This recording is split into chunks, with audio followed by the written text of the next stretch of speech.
अरे दुश्मन मिले सवेरे, अरे त दुश्मन मिले सवेरे, ध्यान देंगे। अरे त दुश्मन मिले सवेरे मगर मतलबी यार ना मिले। दुश्मन मिले सवेरे मगर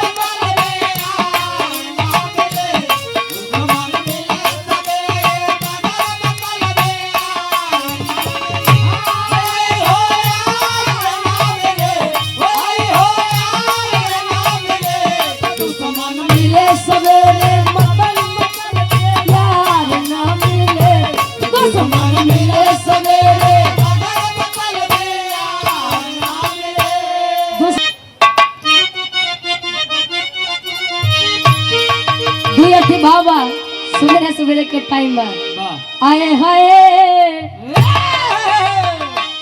अरे राम घुसुरी गवा बरधार कहे घुसुरी गवा बरधार कहे सरी यही मझारी घुसुरी गवा बरधार। सरिये का मतलब जो गांव देहात में लोग गौशाला बनाओ थे उनका शुद्ध में सरिया कहा थे। कहे अरे गजब किहू बहिनी सत्य सुइया में विराट सम्राट हैदर अली गुरुजी गाए रहे ने पहले की नारियां पतिव्रता होती थी। अरे गजब किहू बहिनी तो चीनी न भतार हो गजब किहू बहिनी। अरे लिखा ला गोरी पतिया, अरे लिखा ला गोरी पतिया तो पिया परदेश हो लिखा ला गोरी पतिया। अरे घुमा के गोरी मरली। अच्छा आप तो समझते हो बा कहे तेरी मेरी आंख लड़ी लोगों ने बदनाम किया कहे दुनिया के बक्कई दे हम तू अपन काम किया। केहू केहू कहे ला उमरिया के दोस्त बा कही के गए सूरदास ही सब नजरिए के दोस्त बा। किसी चीज को देखकर यदि मन में लालच आता है तो गलती किसकी होती है? और जब नहीं पाता रोता कौन है? ये अखिया बर्बादी के ये कारण बा। अरे घुमा के गोरी मरली वही से भान हो घुमा के गोरी मरली हमार मुड़ी कटली तमोर बूढ़ा मारी हमार मुड़ी कटली। अब दुई अर्थी भाव नहीं समझिया। अरे टंगिए में टंगिया ए बाबू टंगिए में टंगिया फंसावली हो नदी भऊ जई।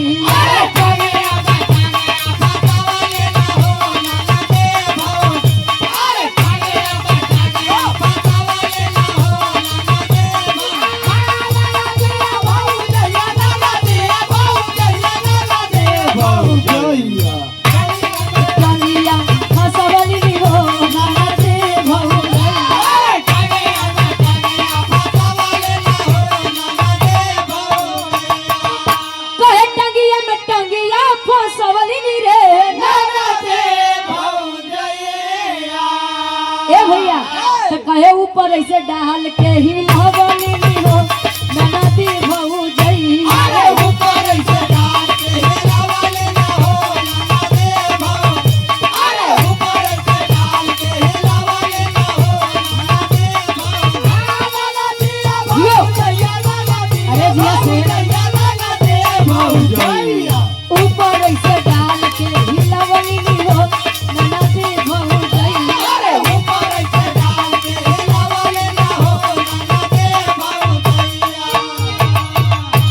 बात के अन्यथा न ले जाया पहले सुनिया गुनिया तब धुनिया। कहे कहे ऊपर से डाली क्या ही लवली रे तो कहे माल सफेद गिरवली हो नदी भऊ जई। माल सफेद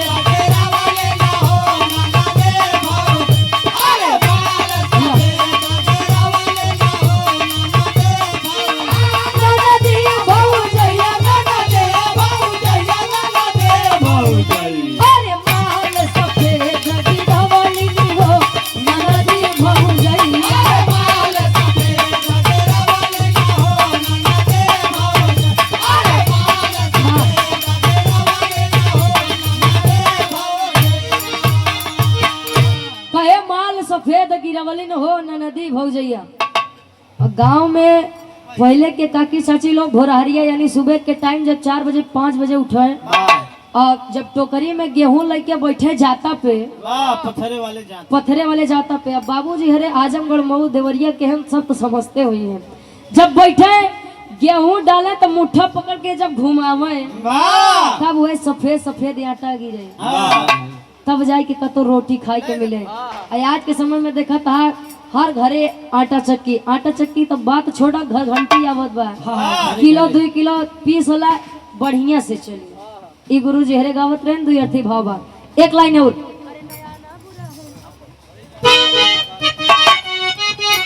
जियो। संसार में सभी के लिए, चाहे हम हो चाहे आप हो, सबके लिए एक बात है, अरे नया ना बुरा है, अरे नया ना बुरा है, न जाना बुरा है, नया ना बुरा है, न जाना बुरा है,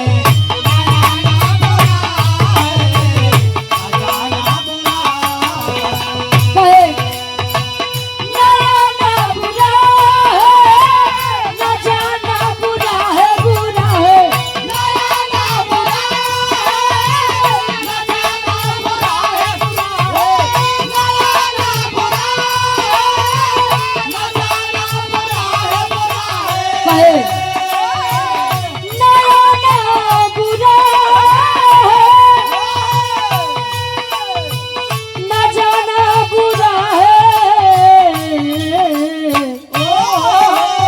नया ना बुरा संसार में आने और जाने में कोई बुराई नहीं है, बुराई केवल एक जगह, हसीनों से दिल का,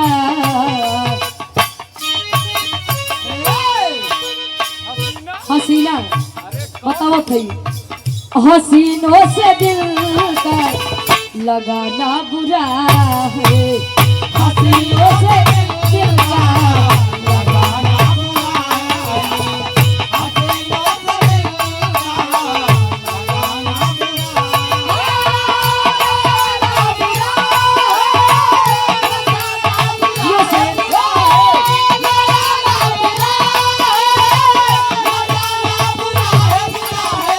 हसीनों से दिल का लगाना बुरा है, हसीनों से दिल का लगाना बुरा है। संसार में आने जाने में कोई खराबी नहीं, खराबी केवल एक जगह, हसीनों से दिल का लगाना बुरा है। कहे मन चंचल होता है, तिरिया चरित्र दैवो न जाना, मेहरारू के चरित्र तो भगवानों नहीं समझ पाए।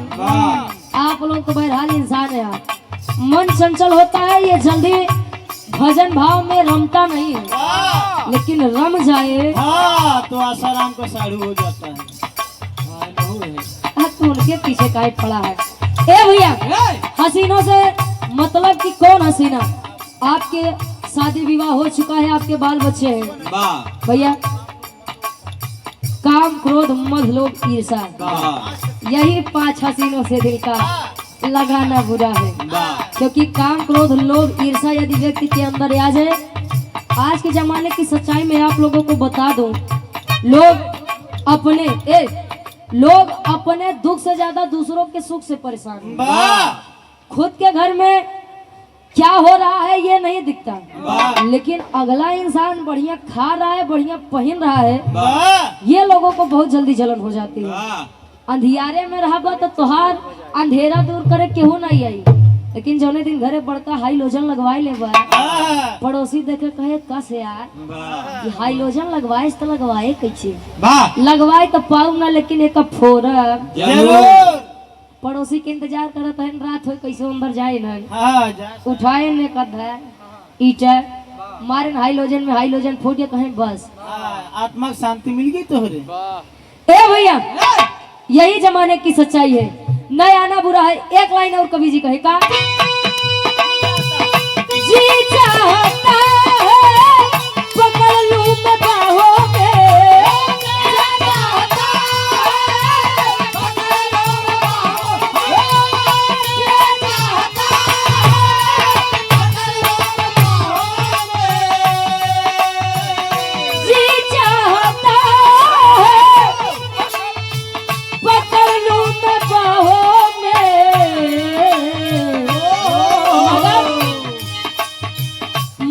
सोचता हूँ,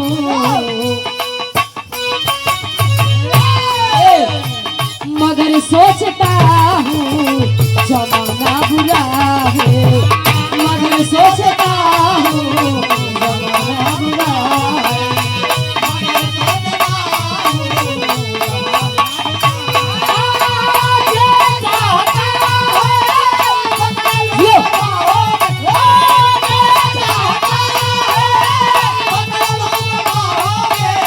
मगर सोचता हूँ जमाना बुरा है, मगर सोचता हूँ।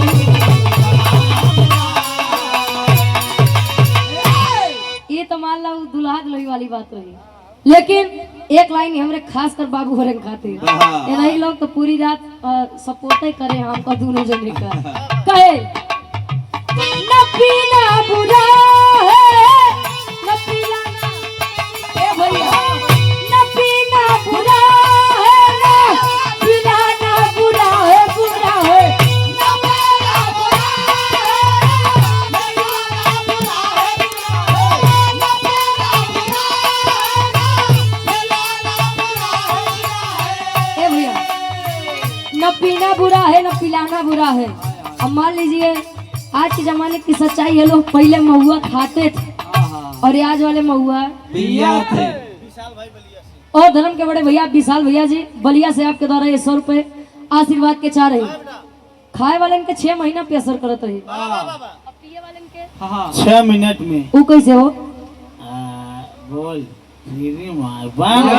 और हमको तो नहीं साथ में और ये 100 रुपए धर्म के बड़े भैया कमलावती बलिया से। अच्छा सम्मानित गार्जियन जी के द्वारा 100 रुपए आशीर्वाद के चाह रही।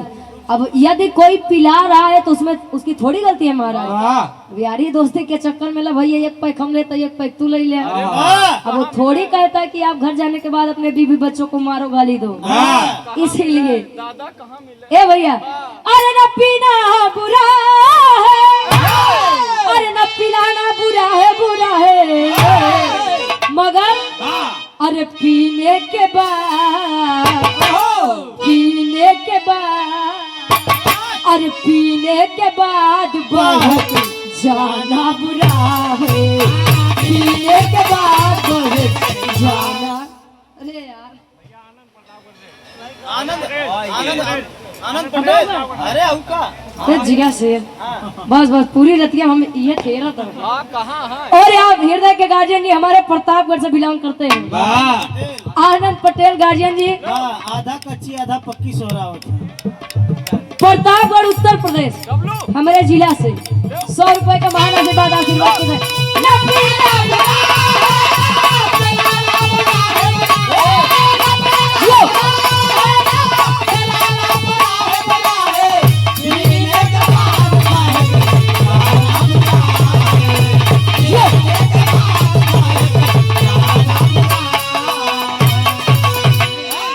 पीने के बाद भाई जाना बुरा है गार्जियन जी। प्रिय भले लेकिन अरे दुश्मन मिले सवेरे, अरे त दुश्मन मिले सवेरे, ध्यान देंगे अरे त दुश्मन मिले सवेरे मगर मतलबी यार ना मिले, दुश्मन मिले सवेरे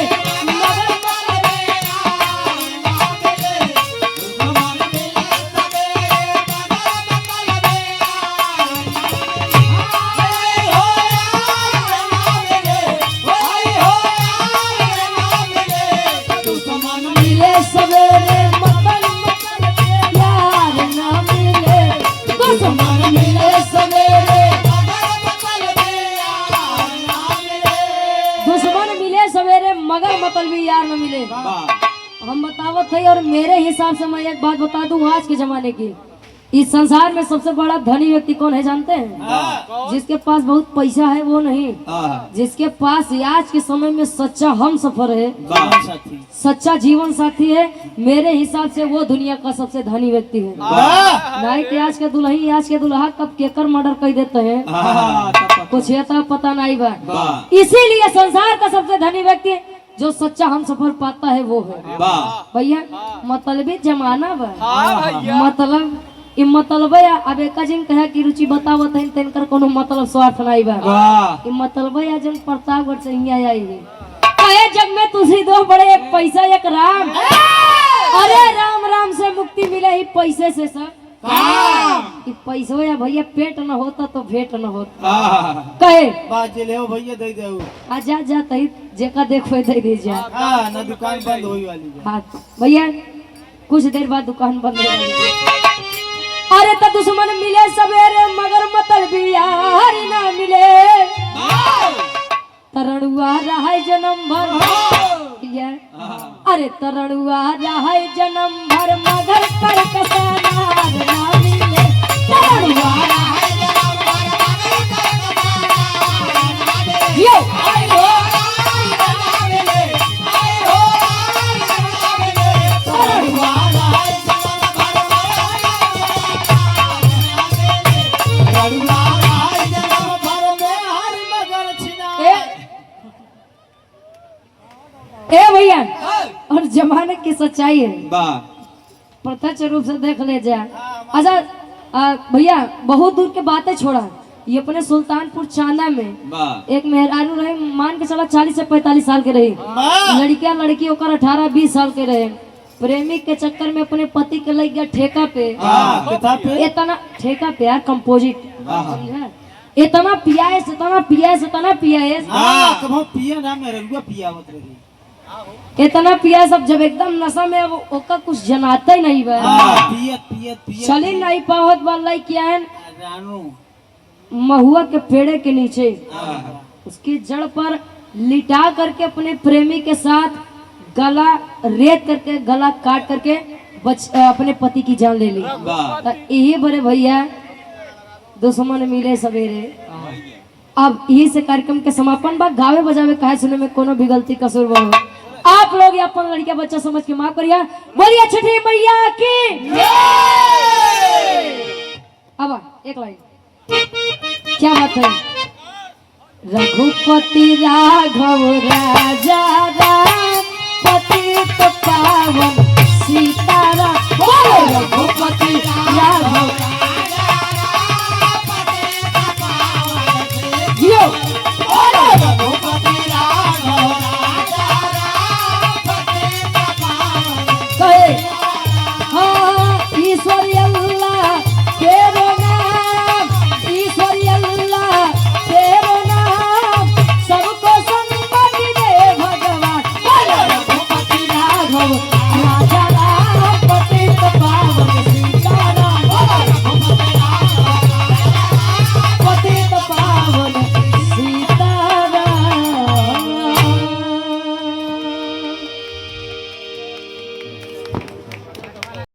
बेसोराज भर गुरु जी गाय दे हां हाँ तो ओकरे नीचे में सब चीज बा बा लेकिन दादा जब जीवाए ए भैया कि शायद आपको पता न हुई कि बिरहा सम्राट स्वर्गीय दादा राम कैलाश यादव जी जब खड़ा हुए बा तू गावत नहीं वो गावत ना रहे से प्रेम से कह दे भैया सुने वाले मित्र वाह आप सब महान हैं वाह चौकी पे बैठे वाले चौकीदार हैं वाह ए भैया जमी पे बैठे वाले जमींदार हैं बा गद्दा पे बैठे वाले गद्दार हैं अच्छा, तो तू कहाँ बैठा है बा गद्दा खोली पे कहाँ है तू हां ऐसे ईमानदार है ए भैया ज्यादा समय ना लेते हुए छोट सा छोट में एक हास रस के बिरहा आसान और पूर्ण विश्वास बात चला चला सबके हंसाई दे और कहानी भी पूर्ण रूप से समझ में आ जाए अब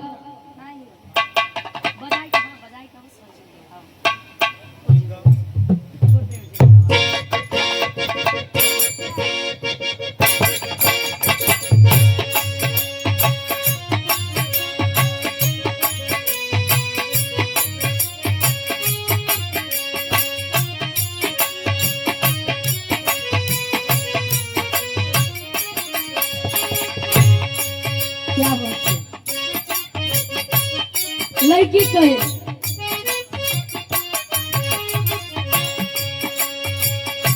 ना जियब तोहरा बिना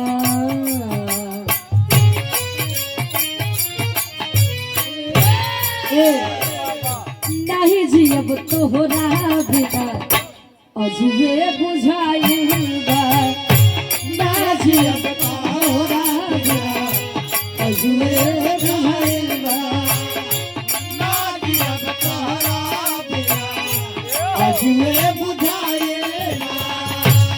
कहे सोची सोच बात हमर रोगन बनाइल बा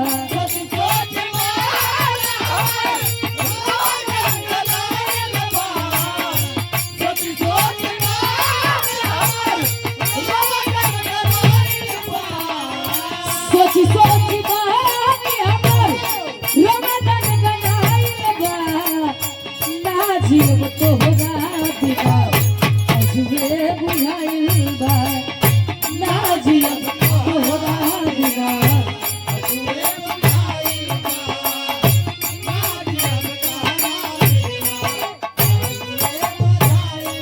दुलाई गए घोड़ाहरिया के बेला में कहिए, क्या बात है छोड़ा छोड़ा कलैया सैया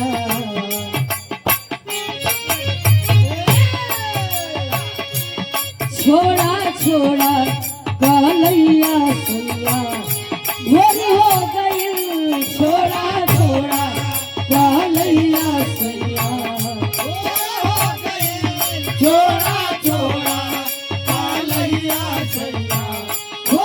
कहे तानी ताकी ना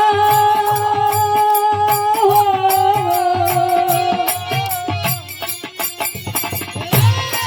तानी ताकी ना अजय हो गई छोड़ा छोड़ा कलैया सैया भोरी हो गई छोड़ा छोड़ा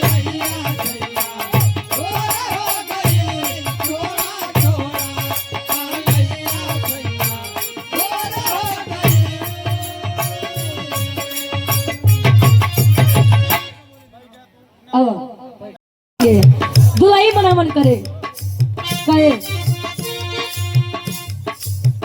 राजा हो तोहे कैसे मनाई राजा हो तोहे कैसे मनाई राजा हो तोहे कैसे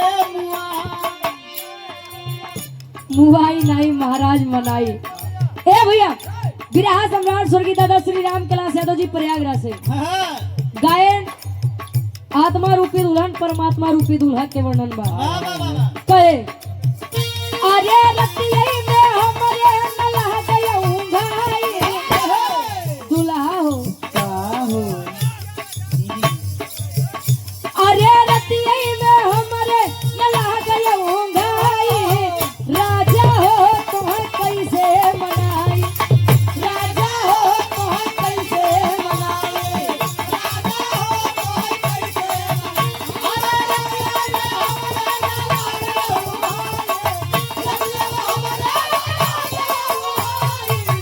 राजा हो तोहे कैसे मनाई और हृदय के गार्जियन जी सम्मानित बहुत ही सम्मान मिला बहुत ही प्यार मिला इस छोटी सी बच्ची को आपके द्वारा गार्जियन जी हमारे 101 रुपए का महान आशीर्वाद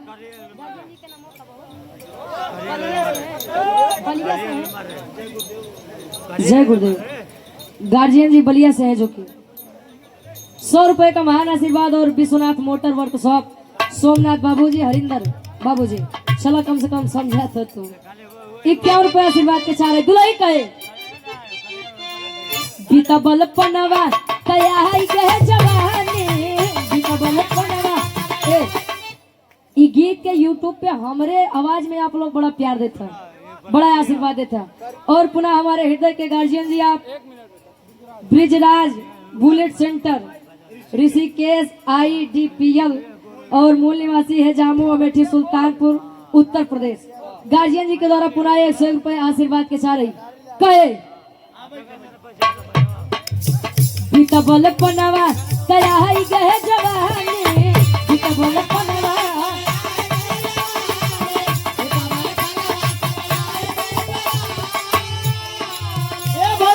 रही रही के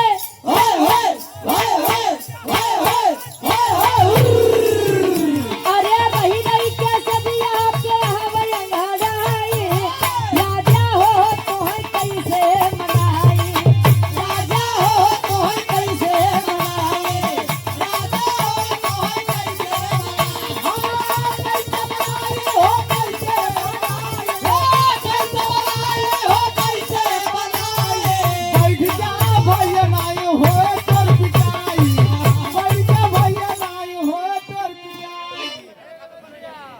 जिया से। चलो कम से कम तुम मिलाए तो लेता। अच्छा कब फरमाइश रही भैया?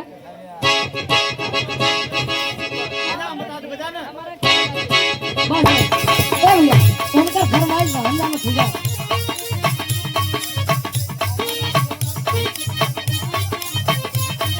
क्या बात है? हाँ एक लाइन और आखिरी लाइन उसके बाद जंगली भैया के नंबर रही।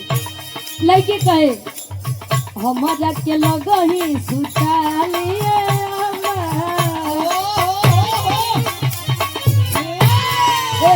हम जाके लगही सुतालिए बेटा राउर जी रोज करे लगा हम जाके लगही सुतालिए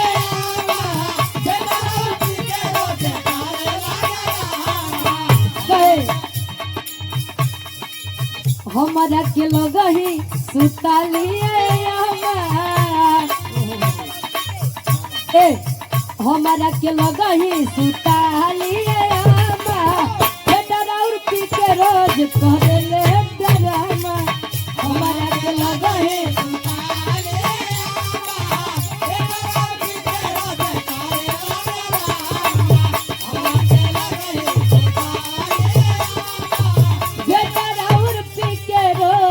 करेले डरामा।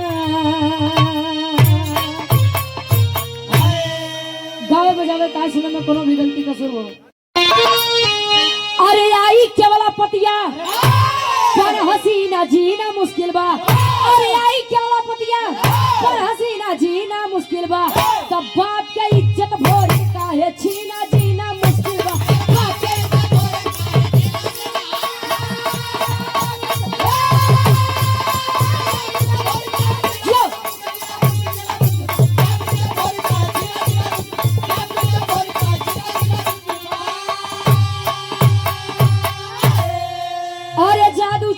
दिहली सुगना बनाई हो तो पिजरा में कैद करके पिपरी में लेके आई हो। अरे कहे कुंवारी जियब नहीं तोरा बिना जीना मुश्किल बा। अरे कहे कुंवारी जियब नहीं तोरा बिना जीना मुश्किल बा। तो बाप के इज्जत भोर काहे छीना जीना मुश्किल बा।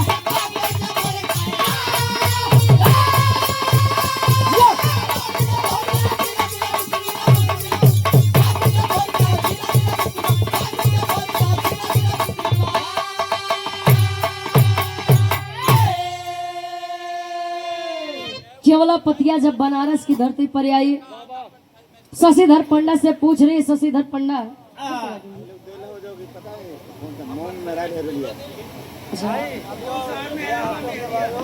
ये गार्जियन जी के द्वारा आपका नाम भैया सोनू गुप्ता। ये गार्जियन जी के द्वारा 51 रुपए आशीर्वाद के चाह रही। ए भैया जब यार केवला पतिया आई देखी कि वीर भोरी बैठे हैं। वीर भोरी को अपने जादू से सुगना का रूप देती है। सुगना का मतलब सुग्गा तोता। तोता ऐसा पिजरा में कैद करके डेकोरेशन के सामान में बाकी पिजरा ऐसे ही होता। पिजड़े पे कैद करके पिपरी लेकर आई। अच्छा एक बात रहे कि केवला पतिया दिन में भोरी के सुगना बनाए लेकिन जब रात हो जाए तो फिर से वीर या भोरी का उनका तन वापस कर देती मतलब पुरुष का रूप दे देती थी। इसलिए क्योंकि जबरदस्ती प्रेम करना चाहती लेकिन बार वीर या भोरी उन्होंने कहा कि देख ये मेरी मर्यादा के खिलाफ है और मैं अपनी मर्यादा के खिलाफ काम नहीं करूंगा। तुम मुझको बांस मार रही हो, दूर रहो। पी के करेला ड्रामा। अच्छा अच्छा हो जाओ 51 रुपए हो जात बाबू। बस बिरहा हमारे एकदम समीप में भाई 51 रुपए आशीर्वाद के सारी। ए भैया धीरे धीरे समय बीतत बा। आखिर मजरी माई के चिंता सतावत बा। आखिर मेरा बच्चा हमार लल्ला कहाँ है। माई मजरी करत ही का करे अवहार वीर अभोरिक सुगना बन के पिपरी के राज में वो केवला पतिया लगे बाटे। आधा के भाव में कवि जी प्रमाण देते हैं कैसे।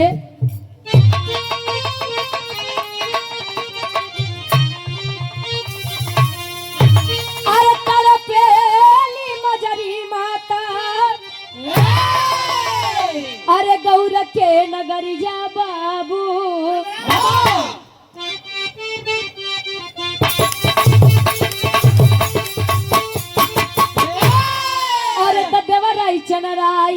दिहलिन पठान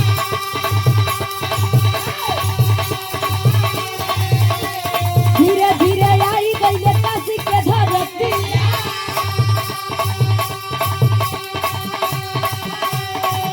अरे सती धर पंडा हो गई लंघटा अरे लगा ले बतावे पंडा पूरी खबरिया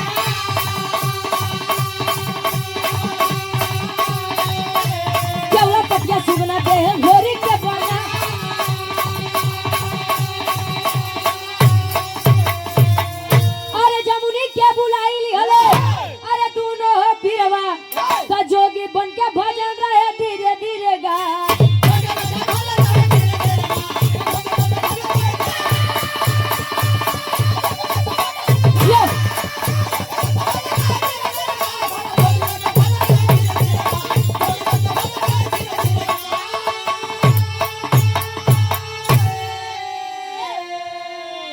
गढ़गौरा के दुई वीर जेकर नाम देवराई और चनराई माई मजरी भेजत है कि जाए के पता करा कि आखिर अभोरी अभी तक है कहाँ आए काशी की धरती पर शशिधर पंडा से पूछे शशिधर पंडा कहे वाह बेटा चलो तुम आए तो सही वीर अभोरी सच में वीर है बताओ 21 वर्षीय बालक सुरपति की सेना को समाप्त कर दिया अरे मैं धन्यवाद करता हूँ उस माता पिता का जिन्होंने उसको जन्म दिया है ए भैया कहे जब इतनी बतिया बात तो हमार राजा हमार राजकुमार है न कहा धोखा हुआ है कैसा धोखा कहे सुरपति के बिटिया केवला पतिया जादू से सुगना बनाई के अपने राज्य में लेके गवा जा करके लेकर आइए यार केवला पतिया और यार जमुनी माई जादूगरनी की जानकार वो भी थे बुलाई के जोगी के रूप बनाई के तीनों जने झूम झूम गावत हैं पहुंचत हैं कहा पिपरी के राज दिमाग खराब है कहाँ बिहार चला है बोले ना ए भैया एक कौन नहीं होगा आखिरी भाव काहे महाराज घंटा से गावत है निष्कर्ष से न निकली तो मतलब का निकली हाँ नहीं होगा फरमाइश बंद कर बैठे ए भैया कहानी के ध्यान रख तीनों जब पिपरी के राज्य पहुंचे भजन गा रहे हैं राज दरबार में सुरपति के राज दरबार में तब ले केवला पतिया जब सुने तो सुगना रूपी वीर भोरी के कहे कस जड़ा के लेके चली कहे तोरे तो ऐसे प्रेम करे के नहीं भवा हम थक गए चलो बा जोगी बाबा आए हैं बैठान देख पियरिया बाबा का शायद मन कहीं जोगी बाबा आए हैं भजन गावत हैं हो सकत बा वो गीत सुन के तोरे मन में हमरे प्रति प्रेम जाग जाए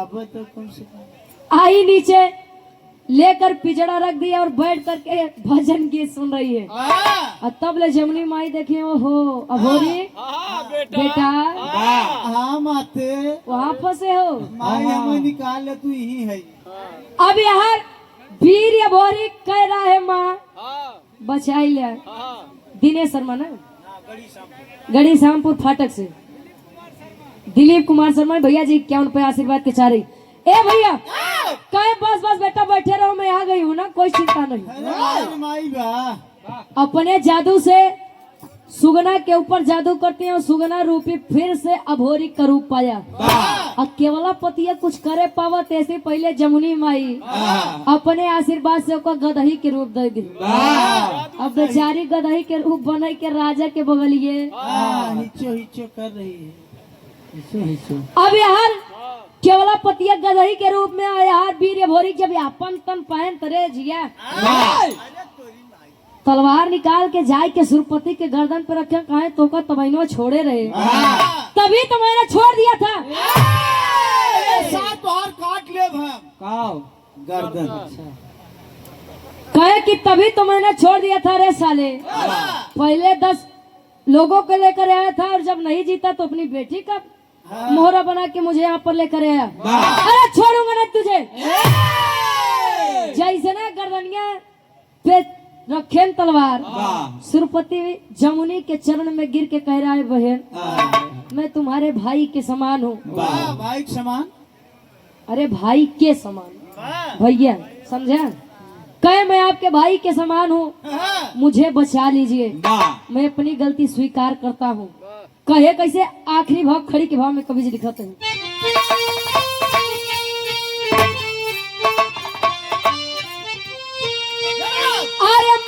गलती जमुनी के अरे चरनिया धई के अरे माने गलती जमुनी के अरे चरनिया धई के हमारी भाई तू बहिनी वचनिया कही रे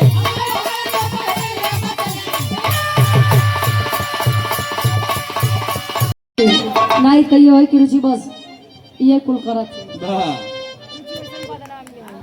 ए भैया राजा प्रियव्रत और रानी मालिनी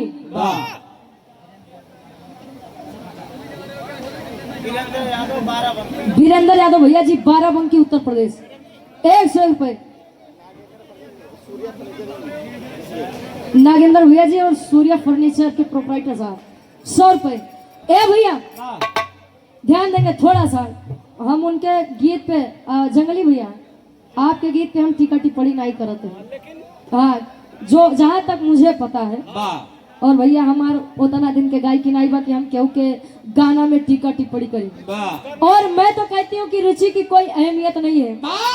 रुचि को रुचि बनाने वाले आप लोग हैं। आप लोग चाहा तो गवावा ना चाहा तो न गवावा। तो बैठाए गए रुचि तो अभी बूझी है। ए लाला ए भैया अपने इस भगवान रूपी जनता के चरणों में तहे दिल से कोट कोट नमन करती हूँ वंदन करती हूँ। ए भैया राजा प्रियव्रत और राजा मालिनी जी शादी विवाह हुआ धीरे धीरे समय बीता। साहब मैं बता दूं कि दुनिया का सबसे बड़ा सुख संतान सुख होता है। बच्चे लायक है ना लायक है वो बात की बात है लेकिन बच्चों के बिना आंगन सूना होता है। और बच्चों के लिए ही लोग इतने जन सैलाब में भीड़ उमड़ी है तो सोच लीजिए बच्चों का दुख क्या होता होगा। ए भैया धीरे धीरे समय बीता जब राजा प्रियव्रत को कोई संतान नहीं हुई चिंता सता रही है कि आखिर मेरा वंश आगे कैसे बढ़ेगा। पहले के समय में राजा का बच्चा राजा ही होता था चाहे वो अनपढ़ हो चाहे गंवार हो क्योंकि पहले के समय में राजतंत्र चलता था और आज के समय में लोकतंत्र चलता है जनता का शासन। ए भैया महर्षि कश्यप ऋषि राजा प्रियव्रत को समझा रहे हैं कि आप पुत्र के लिए यज्ञ रचाइए। कहे ठीक उन्होंने पुत्र के लिए एक यज्ञ किया। आज आशीर्वाद से रानी मालिनी और राजा प्रियव्रत को एक बच्चा हुआ। सौभाग्य से वो बच्चा दुर्भाग्य से वो बच्चा मृत जन्म लिया था।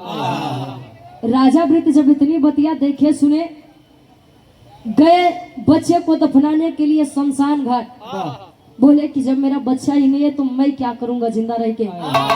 अपने आप को खत्म करने के लिए जब कोशिश किए तो राजा जब यह कोशिश किए तो ब्रह्मा जी की मानस पुत्री जिनका नाम देवसेना था।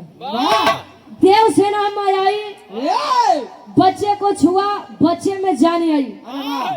इतनी बतिया करके जब जाए लगी तो राजा चरण में गिर के पूछते माँ देवसेना से कि आखिर आप हैं कौन और आप मेरे लिए यहाँ पर क्यों आई। बता रही है कि मैं ब्रह्मा की मानस पुत्री देवसेना हूँ। मैं सृष्टि के मूल प्रवृत्ति के 6वें दिन जन्म ली थी। जनता को प्रेरित करो कि 6वें दिन मेरी पूजा आराधना वंदना विनती इबादत करें। मेरी कृपा सभी के बच्चों पर बनी रहेगी। और तब से लोग देवसेना माँ को छठी माँ के रूप में पूजते हैं। जानते हैं माँ छठी जिसको चाह ले अपार वैभव धन सौंदर्य और बच्चे को सलामत रखती है। ये हमारे तरफ से एक छोटी सी जानकारी। अंकित वर्मा भैया जी 12 बंकी से ना भैया 12 बंकी उत्तर प्रदेश 100 रुपए। अब दू आई एक छोट सा लोकगीत बाद बड़का भैया के नंबर आई और बाद बाहर से विराह हो जाए। अब गुरु जी और आप सम्मानित धर्म के बड़े भैया प्रसिंदर राजभर भैया जी पशुहारी बलिया से 100 रुपए भैया दे दो नहीं लोग के का दिक्कत बा। अब हम कहा माई नहीं गदेला के नमो बताए दा गदेला के दे दा जल हम पाइए। ए भैया अब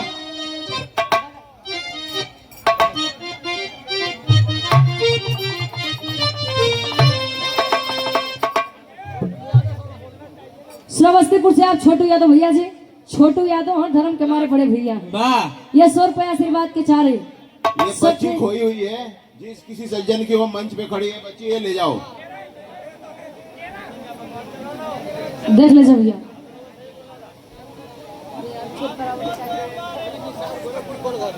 मनीष निषाद जी, गोरखघाट। अच्छा, गोरखपुर गोरखनाथ। अरे गोलघट। ये गार्जियन जी के द्वारा 100 रुपए का महान आशीर्वाद, उनको चुप कराइए भैया। ए भैया, जिन किसी की आप बच्ची हो रो रही है, मंच पर है, आप लोग यहाँ जाइए और बच्ची को ले जाइए। चुप कराइए महाराज इसको। आओ गुरुजी। चलो चलो। पैसा दे।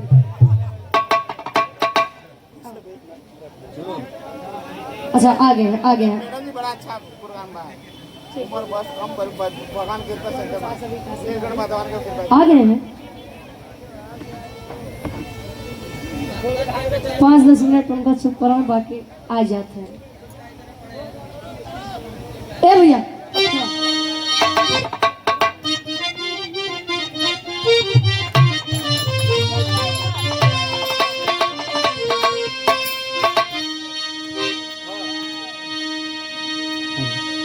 सुहागन औरतें जिनको बच्चा है, जिनको बच्चा नहीं है, या छठ का पर्व मनाते हैं, हमारे तरफ तो ये पर्व नहीं चलत और ना तो मुझे इस बारे में बहुत ही जानकारी है, लेकिन जो जानकारी मिली है आप सभी के बीच में रख रही हूँ।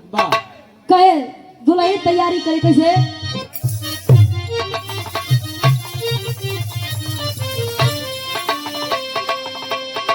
अरे का चाही बस के बहंगिया, अरे का चाही बस के बहंगिया, बहंगी लचकत जाए, बहंगी लचकत जाए, का चाही बस के बहंगिया,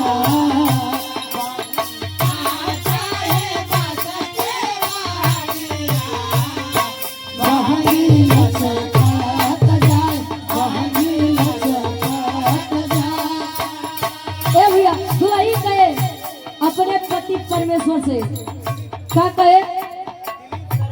और गुना धर्म के बड़े भैया दिलीप शर्मा जी 51 पे आशीर्वाद के सारे कहे, निकाली ना होई ना बालमा जी कहरिया,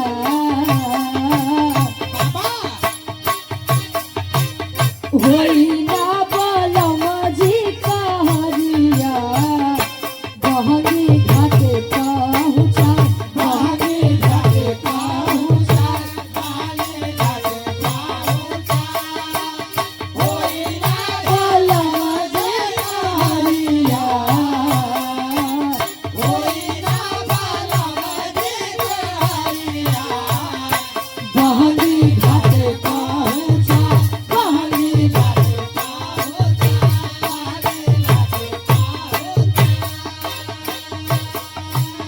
का चाहे बास के बहंगिया, बहंगी लचकत जाए। सुहागन औरत अपने पति से कहे, अच्छा दोनों लोग चल रहे हैं, रास्ते में सवाल जवाब कर रहे हैं, क्या किए?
ठीक।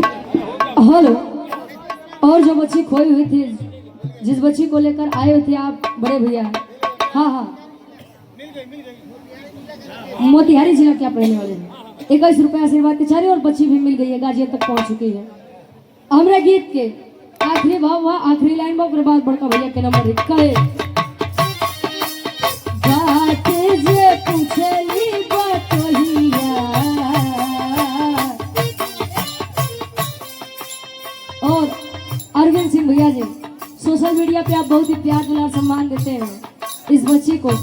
100 रुपये आशीर्वाद के चारे की बच्ची अपनी कला में कामयाब रहे। कहे बात जे पूछली बटोहिया, बहनी के करा के जाए, बहनी के करा के जाए,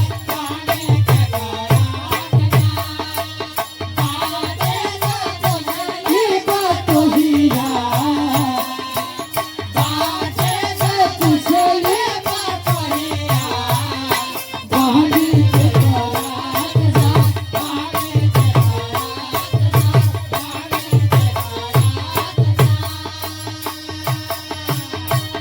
पूछ रही है और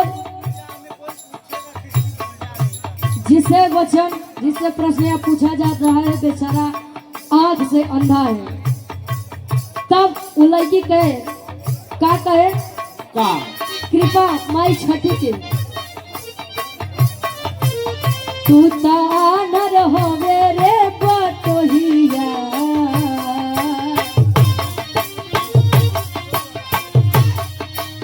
तू तानर होवे रे बटोहिया, बहनी छठ मैया के जाए, बहनी छठ मैया के जाए, बहनी छठ मैया के जाए, तू तानर होवे रे बटोहिया,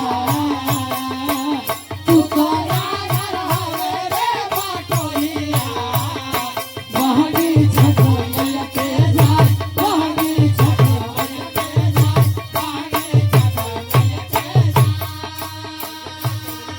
अयोध्या कुमार चौधरी जी पुना गार्जियन जी 100 रुपए का महान आशीर्वाद। आखिरी भाव अपनी लाइन का चाहिए बस के बहंगिया,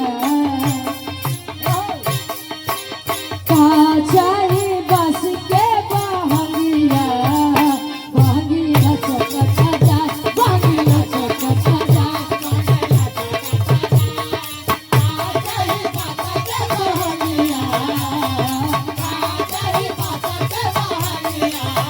बहंगिया चौकटा जाए, बहंगिया चौकटा जाए, अरे बहंगिया चौकटा जाए। बोलिया बोलिया छठी मैया की बड़का भैया के नंबर है, अपने बाद फिर से हार से आनंद मिली और सूर्य देवता के आपस में बातचीत माई छठी मैया के कब से पूजा प्रार्थना भाई। एक बात मैं आपको बता दूं कि वेद में भेद नहीं, भेद है विद्वानों में। अगर वेद उठाए के देखबा तो बड़ा बड़ा छेद है उसमें। काहे से कि हम भैया के गीत में कोनो टीका टिप्पणी न कर अभ्यास है कि जो जहाँ से पाता है, जो जिस किताब से पढ़ता है वहां से लिखता है, वहां से गाता है। ए भैया भैया के पैसा और आप सम्मानित धर्म के बड़े भैया आप धर्मेंद्र निराला जी अतरौली बागी बलिया से आपके द्वारा ये सुंदर पुष्प पंखुड़ियों में उठाओ 100 रुपए का महान आशीर्वाद। ए भैया हाँ? अच्छा सोहरवा सुनाए थे, ठीक ठीक ले लो। गोरखपुर से आनंद साहनी जी। अच्छा क्यों इहू के बाटे की नहीं? गोरखपुर मऊ बलिया बिहार अयोध्या सबसे तैयारी ना ऋषिकेश के 100 रुपए का महान आशीर्वाद। आशीर्वाद के सारे इस गीत के YouTube पे हमारे माध्यम से हमारी आवाज में आप लोग बड़ा प्यार दुलार देते हैं। वाह जब घरे लड़का पैदा होते तो काकी चाची दाई लोग गावत थे। वाह आप लोग शहर में रहते हैं, गांव की याद में दिला दूं आपको। गाँव में कैसे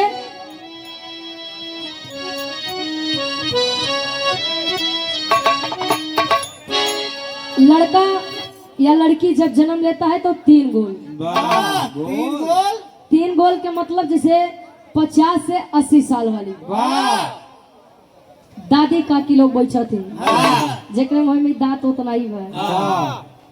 ए भैया इनकर 1 गोल हो गया, 1 गोल बना था 30 से 50 साल वाली।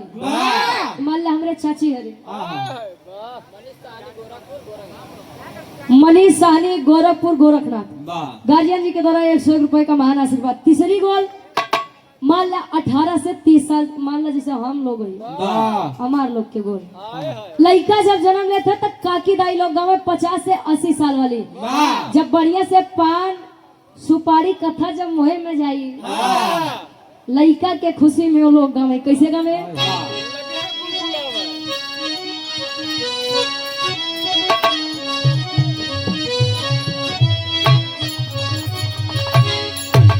अरे रनिया तोहारे ताजन में ललनवा गजब निकला गाई हो।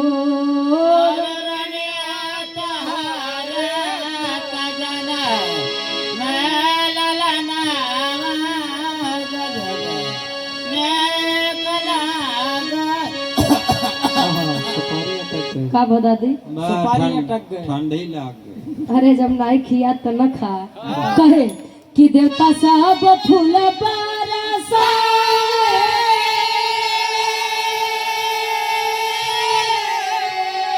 अंगनावा में नाचा। ए भैया कभी न बदरी के बरस सवनवा गजब निकला गई हो। बिना बदरी के बरस सवनवा गजब निकला गई हो। बिना बदरी के बरस सवनवा गजब निकला गजब निकला गजब निकला गई हो। बिना बदरी के बरस सवनवा गजब निकला गई हो। बिना बदरी के बरस सवनवा गजब निकला गई हो। बिना बदरी के बरस सवनवा गजब निकला गई हो। और पूरा हमारे बड़े भैया हाँ हाँ शैलेंद्र भैया जी बड़े भाई हैं आप हमारे इस सोहर पर प्रसन्न होकर। बड़े भाई मेरे राम श्रीमान यादव की तरफ अच्छा ये मेरे बड़े भैया के बड़े भाई हैं राम शिरोमणि यादव जी वाह जिया से प्रॉपर्टी डीलर है। आप गार्जियन जी के द्वारा 200 रुपए आशीर्वाद के सारे ये कमाला ये 50 से 80 साल वाली गाँव में काकी दाई लोग। अब इनसे तनी ऊपर आ जाए जो हम 30 से 50 साल वाली रही है कहिए अरे अम्मा अब तो हार हो गया तनी हम तो लोग कल हवा हाँ वो लोग गाँव कैसे। और एक गीत स्पेशल है आप लोग हमारी आवाज में सुनो पसंद करा था कैसे अंकित शर्मा 12 बंकी से जिया से 101 रुपए का महान आशीर्वाद। ए भैया काका खेले लिया और आप सम्मानित राजू भदवाल अरे राजू भदवाल जी ये आपके द्वारा ही क्या रुपए कहे अरे भला जे कर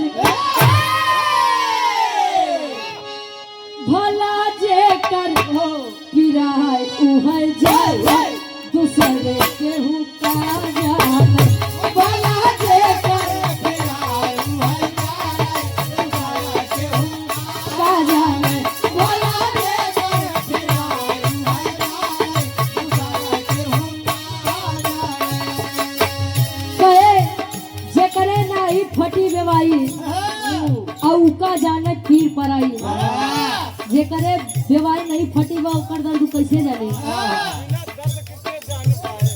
बिना दर्द के जानता भैया कहे सासू न जाने न नदियो न जाने सासू न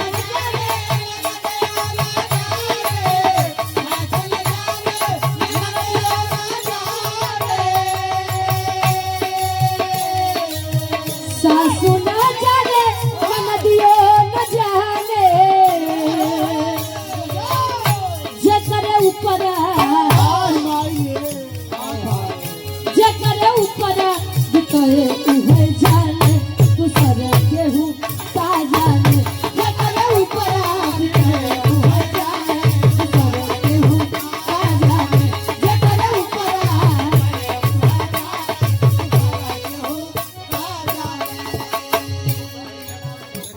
अयोध्या कुमार चौधरी जी ये गार्जियन जी के द्वारा 100 रुपए का महान आशीर्वाद और ये गीत के आखिरी लाइन कहे ओम वर्मा जी 12 बंके कौन रोड भैया? अच्छा रेलवे रोड आप उत्तर प्रदेश के गार्जियन जी के द्वारा 100 रुपए का महान आशीर्वाद कहे जेठ न जाने जेठानी न जाने जेठ न जाने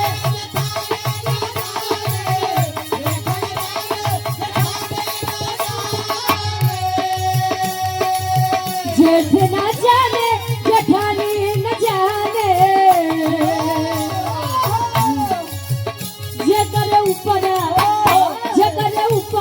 बितए उहे जाने दूसर केहू का जाने जे करे ऊपर बितए उहे जाने दूसर केहू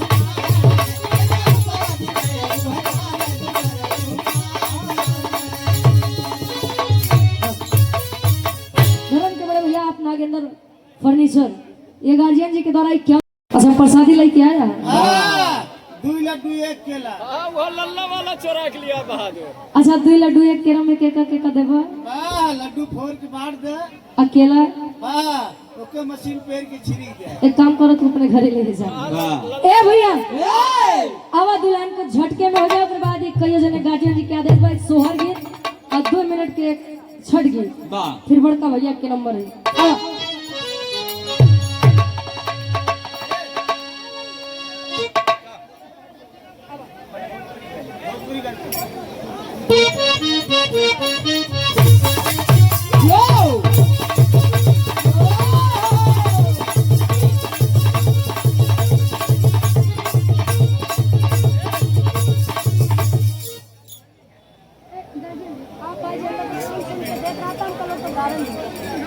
हाँ आप लोग आ जाइए कमेटी का कोई भी सदस्य आ जाए सुन ले अरे आप लोग तो जानकारी हाँ हाँ बिल्कुल वीरों की धरती जवानों देश बागी बलिया उत्तर प्रदेश जवानों का देश है ए भैया बागी बलिया गार्जियन जी आप नागेंद्र ठेकेदार साहब ये 51 रुपये आशीर्वाद के सारे और पुनः हृदय के गार्जियन जी जय गुरुदेव जी का कहना है शाकाहारी रहना है तन मन करता कौन खराब अंडा मछली मांस खराब क्या खाने से होगी भलाई साग सब्जी दूध मलाई क्या बात है हम चाहेंगे कि एक बार गार्जियन जी के सम्मान में जोरदार ताली होके चाहिए ए भैया अरे ताली बजावे में कौन संकोच महाराज बजाई ले जन आई अगले जन्म में घूम बजा भैया आप ही गार्जियन जी के द्वारा 100 रुपए का महान आशीर्वाद के चार के मुझे अपनी कला में कामयाब रहे ए भैया देखिए कहा गया है क्या मंदिर क्या मस्जिद क्या गंगा की धार करे और जब मन ही मैला कर बैठे तो ईश्वर क्या उद्धार करे मन साफ ही नहीं है तो कहते हैं कि ईश्वर नहीं है विश्वास होना चाहिए विश्वास है तो लोग पत्थर में भी भगवान को खोज लिया करते हैं और विश्वास नहीं है साक्षात भगवान भी आ जाए सामने तो लोग उनका भी धिक्कार कर देते हैं ए भैया बड़ी बढ़िया गीत के संकेत करते हैं कोनो लड़का कोनो लड़की के खूबसूरती के बखान करे गीत ऐसी होनी चाहिए जो अश्लील ना हो लेकिन रसील हो एक लाइन ज्यादा नहीं एक झटके में जियो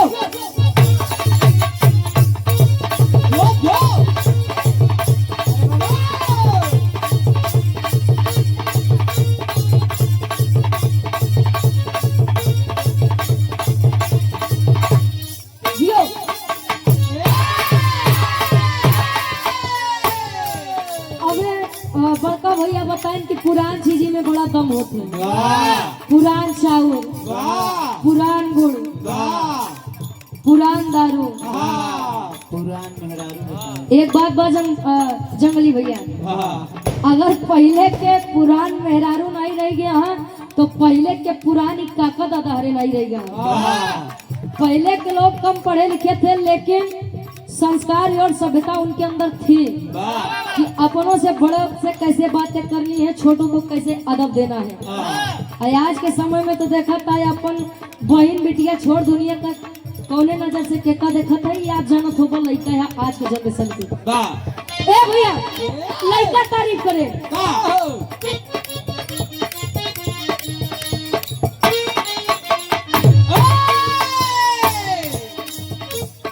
दिल में बढ़े बेचैनी,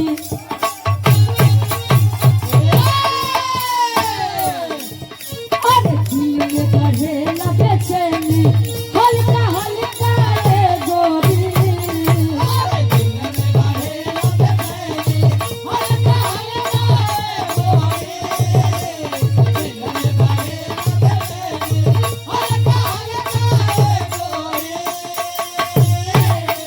और पुनः धर्म के बड़े भैया आप जितेंद्र प्रसाद जी सुंदर पुष्पंखुलियों में गुथा हुआ हार 100 रुपये आशीर्वाद के सारे कहे दिल में बढ़े बेचैनी हल्का हल्का रे गोरी। दिल में बढ़े बेचैनी हल्का हल्का रे गोरी। दिल में बढ़े बेचैनी हल्का हल्का रे गोरी। दिल में बढ़े बेचैनी हल्का हल्का रे गोरी। जब मारी के घूमे लूं, जब मारी के घूमे लूं, लिपस्टिक ललका रे गोरी। जब मारी के लड़का कहे तोहर ये चीज बड़ी अच्छी लागत है, ये जो आपका संस्कार है आपकी सभ्यता है वाह वो बहुत बढ़िया लगती है। अजय साहब कहे कैसे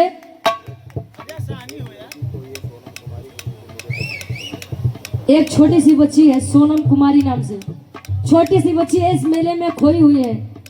अगर वह बच्ची मिले तो आप लोग उसे मंच के पास लेकर आइएगा। सोनम कुमारी छोटी सी बच्ची है। और ये 100 रुपये अजय साहब अजय साहब गार्जियन जी 100 रुपये दही पटाले लुटू पटा माथा में लगाए गोरी।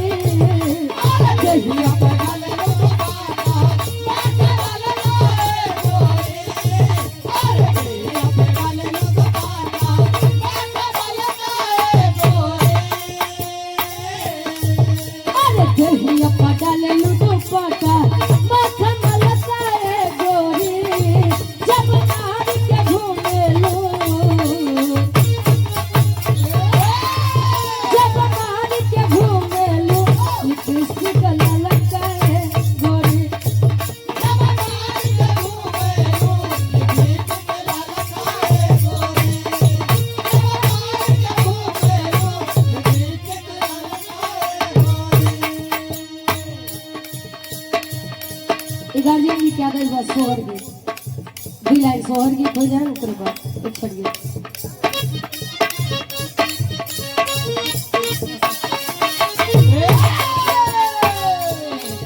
पहले से ज्यादा लगिला चॉकलेटी, पहले से ज्यादा लगिला चॉकलेटी, पहले से ज्यादा लगिला चॉकलेटी।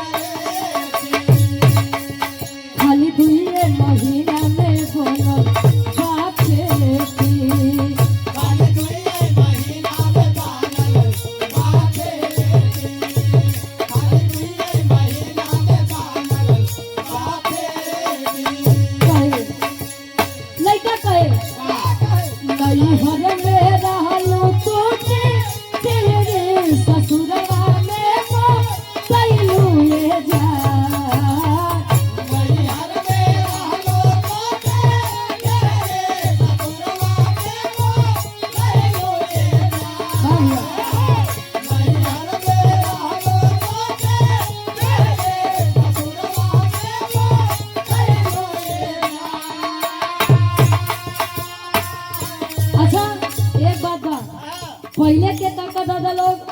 बिटिया जब शादी करके विदा करे तो समझावे। अब तो का विदा तो करत है, अब वह ससुराल तोरे खातिर तोहार घर बा, तोहार मायका बा। मेरी सम्मान, मेरी पगड़ी झुकनी नहीं चाहिए। अरे वाह, हंसी खुशी रहना, सुख के साथ यहाँ आना, लेकिन झगड़ा लड़ाई करके यहाँ मत आना। लेकिन आज के माता पिता समझा के भेजते हैं, बिटिया भेजे तो ही तनिको दुख तकलीफ होए तो तोरे माई बाबू के दरवाजा तोरे खातिर खुला हुए, तो जान ले आधा से ज्यादा घर ही से अलगाई जाते हैं। ए भैया, अच्छा गार्जियन जी, आप हमारे धर्म के बड़े भैया सुरेंद्र कुमार गार्जियन जी, पुनः ये सुंदर पुष्पंखुड़ियों में गुथा हुआ हार और 151 रुपए आशीर्वाद के सारे अतरौली जिला बलिया से। अच्छा, अतरौली करमौता जिला बागी बलिया से ये पूरा 51 रुपए आशीर्वाद के सारे कहे तब लड़का कहे क्या बात।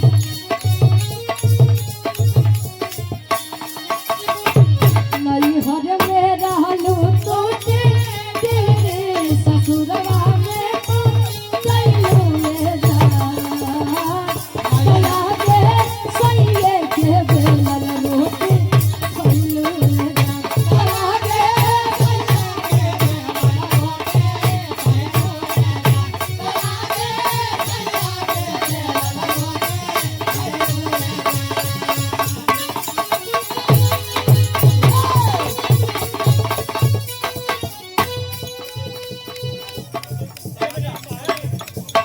सुजी साहनी, ये गार्जियन जी 100 रुपए और आप हमारे धर्म के बड़े भैया हैं।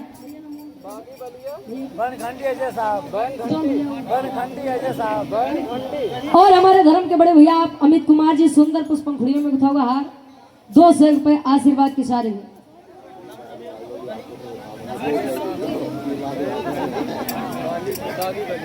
और आप सम्मानित जिनके माध्यम से आप कार्यक्रम आप सभी के बीच में देने का मौका मिला है, हृदय के गार्जियन जी आप वीर बहादुर राजभर जी, सुंदर पुष्पंखुड़ियों में गुथा हुआ हार 1 अंगोस और 500 रुपए आशीर्वाद के सारे के मुझे अपनी कला में कामयाब रहे। अजय साहा बहन घंडी बागी बलिया से 51 रुपए आशीर्वाद के चारे। और पुनः हमारे धर्म के बड़े भैया दिलीप शर्मा जी, गढ़ी शामपुर फाटक से, गढ़ी शामपुर फाटक से 100 रुपए का महान आशीर्वाद। आओ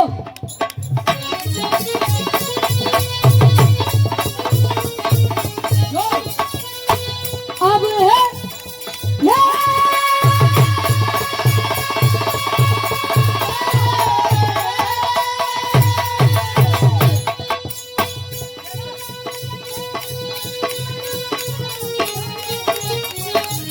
भैया,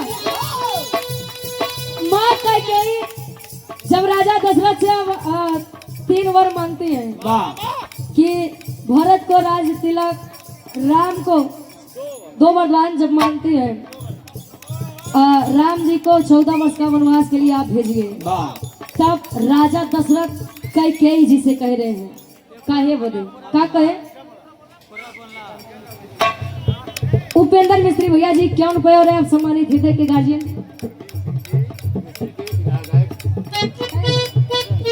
और आप सम्मानित धर्म के बड़े भैया आप अरविंद सिंह जी, हमारे कार्यक्रम के आप हमारे बहुत ही बड़े फैन हैं। सोशल मीडिया पे आपके द्वारा बहुत ही सम्मान मिलता है। 200 रुपए और 100 रुपए आशीर्वाद के सारे ही सम्मानित हृदय के गार्जियन जी आप विश्वनाथ मोटर वर्कशॉप के प्रोप्राइटर सोमनाथ भैया जी, हरिंद्र भैया जी, आप जय काशी विश्वनाथ गार्जियन जी के द्वारा 51 रुपए कहे। राजा दशरथ अपनी पत्नी कैकेयी और भरत की माँ से कह रहे हैं, का कहे? अरे राम जय है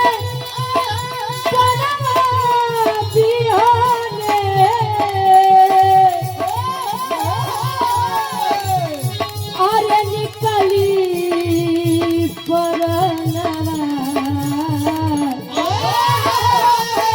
ए बबुआ के माई, ए बबुआ के माई, अरे तक है मंगलू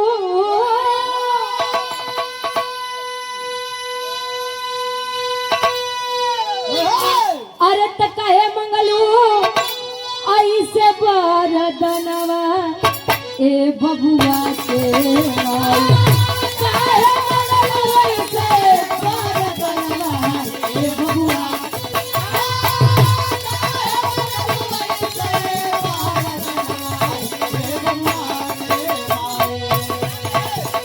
अब है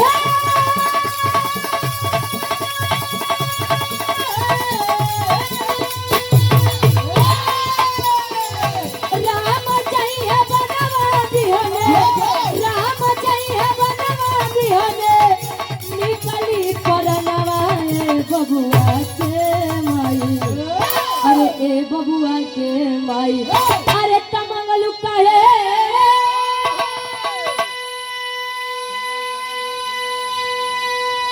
अरे तमंगलू कहे ऐसे बरदनवा ए बबुआ के माई